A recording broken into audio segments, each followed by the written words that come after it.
स्वागत आहे आपल्या सर्वांचे moral stories in Marathi for kids पॉडकास्टच्या दुनियेमध्ये. आज मी सोनम तुमच्यासाठी घेऊन आले आहे खूप मजेदार गोष्ट. काय मग आज पण तयार आहात ना गोष्ट ऐकायला? तर चला ऐकूया. गोष्टीचं नाव आहे मूर्खांची यादी.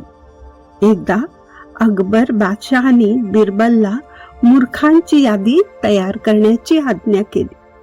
बिरबलाने खूपच मेहनत करून यादी तयार करण्याचे काम सुरू केले. त्या दरम्यान घोड्यांचा व्यापारी जातिवंत उत्तम घोडे घेऊन बादशहाकडे आला होता. बादशहाने सर्व घोडे विकत घेतले आणि घोड्यांची किंमत म्हणून त्याने मागेल तेवढे पैसे दिले. पुन्हा दिल्लीला येईल तेव्हा त्याने आणखीन घोडे घेऊन यावेत असे बादशहाने सांगितले.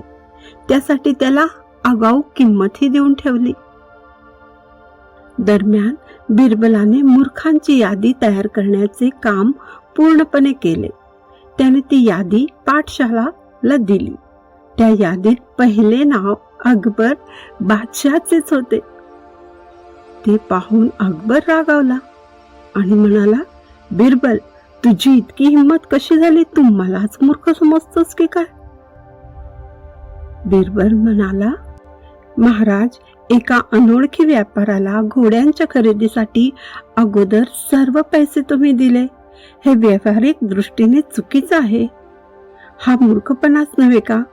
म्हणून मी आपले नाव यादीत सर्वप्रथम लिहिले आहे. अशा रीतीने एका अनोळखी माणसाला एवढे पैसे अगोदरच द्यायला नको होते हे बिरबलाचे म्हणणे बादशहाला पटले होते. तरी देखील त्याने शंका काढली. पण तो घोडे पुन्हा घेऊन आला तर? बिरबल म्हणाला, मग त्याच्यासारखा मूर्ख दुसरा कोण असेल?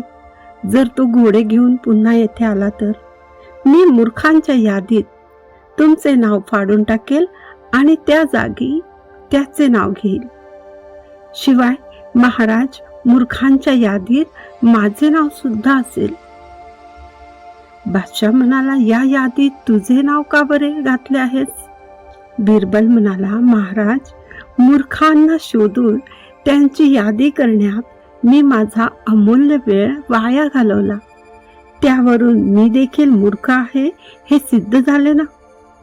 खरे तर यावेळेस मी दुसऱ्या एखाद्या चांगल्या कामासाठी वेळेचा वापर करू शकत होतो. हे ऐकून बादशहाने बिरबलाच्या चातुर्याचे कौतुक केले. तर मग कशी वाटली ही गोष्ट तुम्हाला? आम्हाला नक्की सांगा. माझ्या आवाजात म्हणजे सोनमच्या आवाजात.